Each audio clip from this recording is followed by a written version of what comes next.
Hey guys, welcome to this week's podcast episode. I'm really excited about today's guest. Jason Lampert is going to talk all about financial planning. He's focused on the underserved community and alternative individuals community. We're going to talk all about finances, financial independence, saving, retirement, investing, and all the good stuff.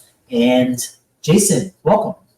Thank you. I look forward to having a great conversation. Yeah, I know. Tell this audience about you. Like I said, I've interviewed quite a few CFPs, but what's interesting is kind of like real estate brokers. Everybody's kind of like, they got their own niche, they got their own community, their own slant, the way they do things. So tell us your story.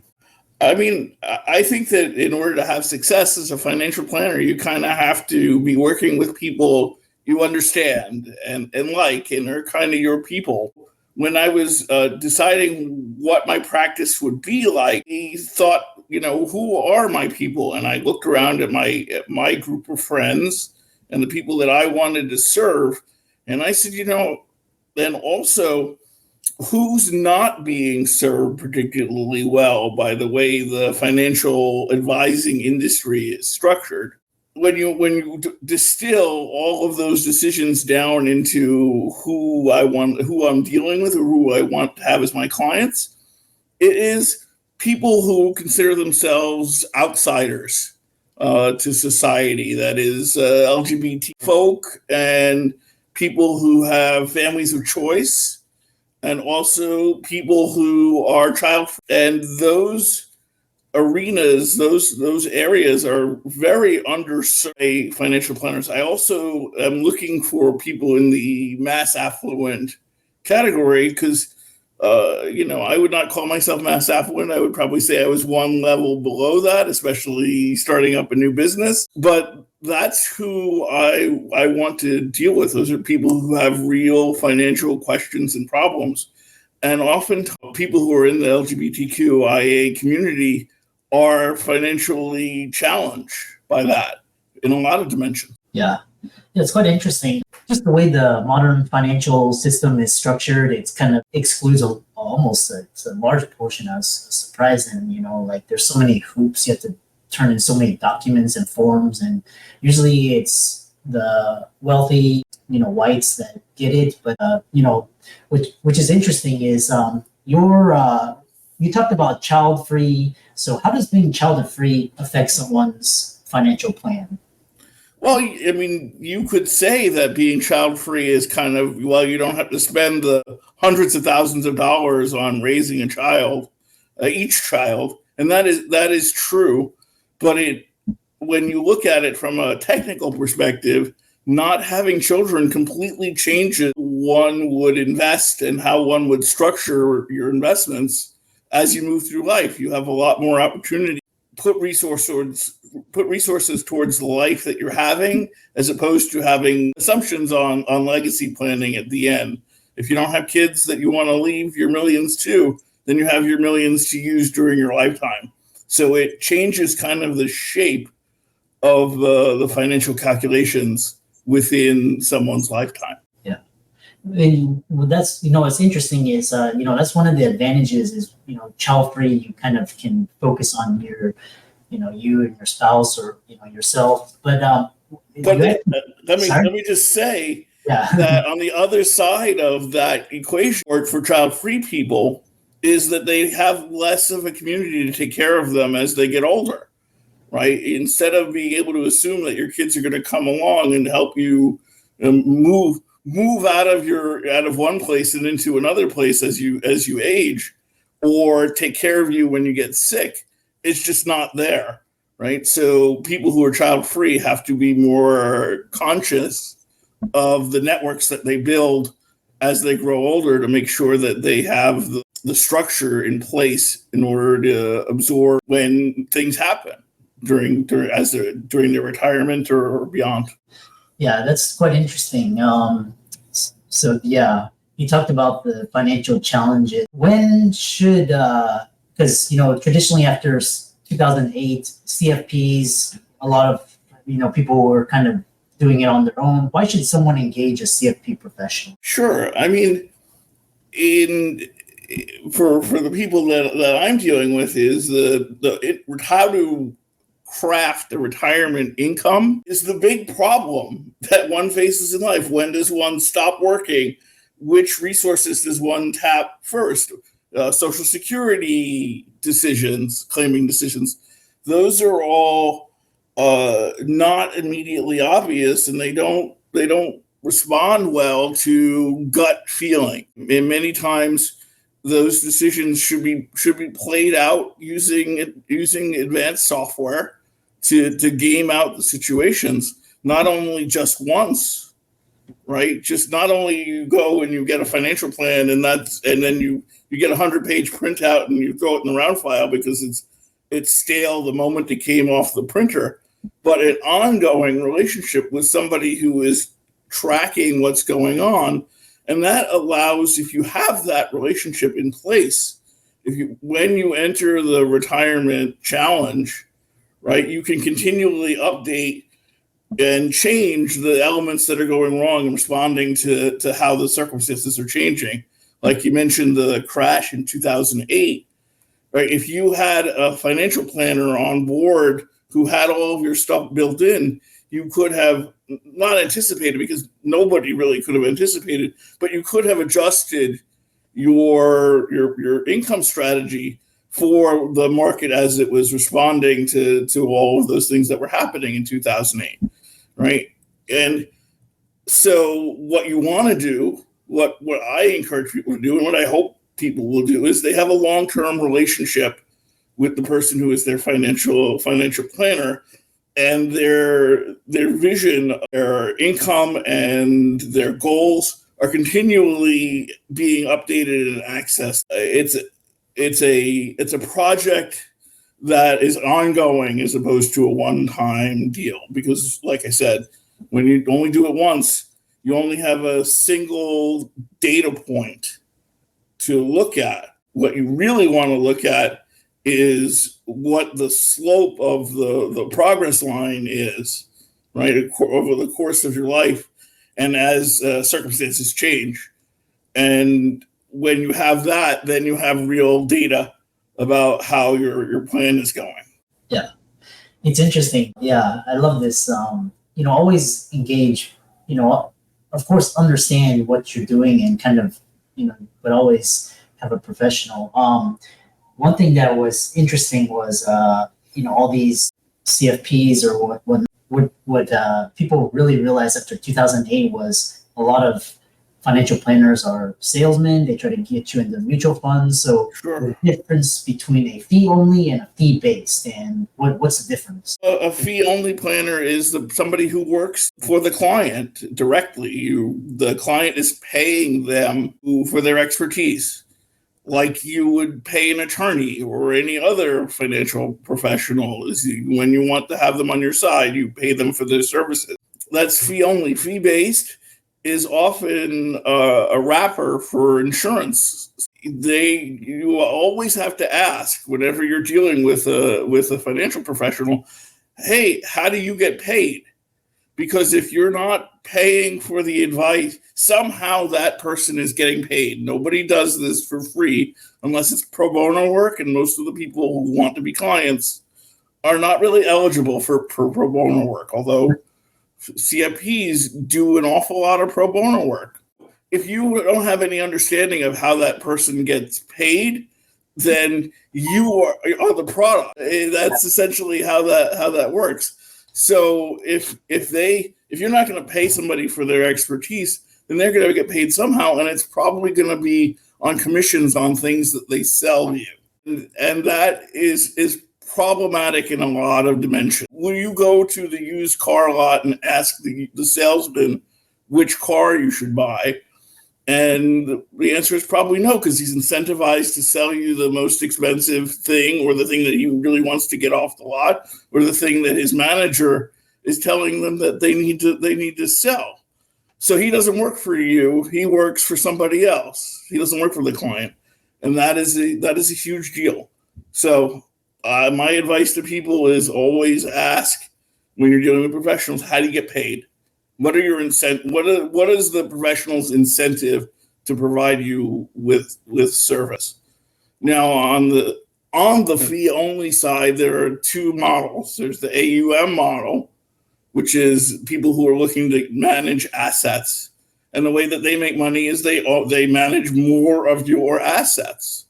So once again, you're not really paying them for their advice. You're paying them for perhaps their professional expertise in management. But the science shows that most people don't need much more than a reasonably well-diversified portfolio that is rebalanced every once in a while. And for that, you don't really need to pay, 50 to 100 basis points. So my model is you pay me for my expertise. I get paid for the initial setting up of a plan, and that covers 6 months of my professional time, including as much implementation time as a person needs, right? That's the first 6 months. You pay me a fee, and then at the end of that 6 months, you get to determine whether you want to continue to have an ongoing relationship with me, and then you pay me a monthly fee for that. And I think that's fair, because I really want my clients to call me when they have questions, or when they want to look at their financial plan and work out and run out a scenario. I have an idea. Let's see how it affects my plan. I want my clients to call me whenever they have that idea, or whenever they're thinking about buying something, or any of that. I want them to call me, and I want to see how I want to punch those numbers into our planning software, and I want to see how that works.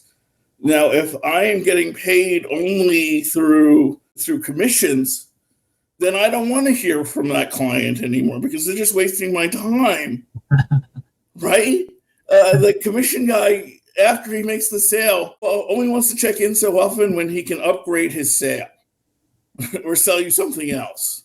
And the guy who is managing your money also doesn't really want to hear from you, because he's busy doing whatever it is that he does and trying to collect more clients, because that's how he makes more money. My motto is fee only. It's not advice only, but it's close to being advice only, because the financial services firm that I work for, Woodson Wealth Management, also provides some investment management, but that's an additional service that's added on and not something that is required. We have no minimum, right? You want to come and you want to get my services, you pay me. And if you like me, you subscribe to my service, and we continue to have an ongoing relationship for as long as you want that. And I continue to encourage you as the client, to keep reaching out to me with problems when things change, when you have ideas. I know you. I know the client. I get to know my clients, and I love hearing from them. And my outsider clientele, it often includes people who want to do it themselves, right? Which the whole rest of the industry is like, oh my God, engineers, people who want to do it themselves, people who actually want to understand how their structure works. Those are people who are just trouble. And for my clients, those are the people I love, people who want to get into the nitty gritty, who want to hear me talk for an hour about the theory of their asset allocation or how they should do risk management. Great. Let's talk about that. That is a useful use of my hour when you're paying me for my time. Really, I'm sorry, I went on a little bit long about that, but it's a pet subject. Yeah, really understand. The other thing is, how do you go about choosing one? Well, what things should people be looking for? What types of questions should they be asking? All of that. Well, you definitely want before you begin looking for a planner, you want to sit down and you want to think about what's important to you. What do you want the planner to do for you? Like, if somebody wants a planner who is going to manage their assets, I'm probably not going to be the first choice, because my thing is about continually having a relationship with the client and continually updating our model to see what's going on. If you want somebody, if you have a $10 million portfolio and you want to hire an asset manager, then you want to look for a specialist that does that. If you're looking for somebody who is going to set up your estate plan, right? Because you have a legacy desire where you want to leave everything to your kids and you don't want to pay any taxes. Also, again, you want to look for somebody who has that as their specialty, who has done a lot of that, or is kind of that is who they're looking for. Because most of my clients have their lifestyle as their value, as their goals, rather than legacy as their goals, then they're looking for me. My clients were looking for somebody who does what I do.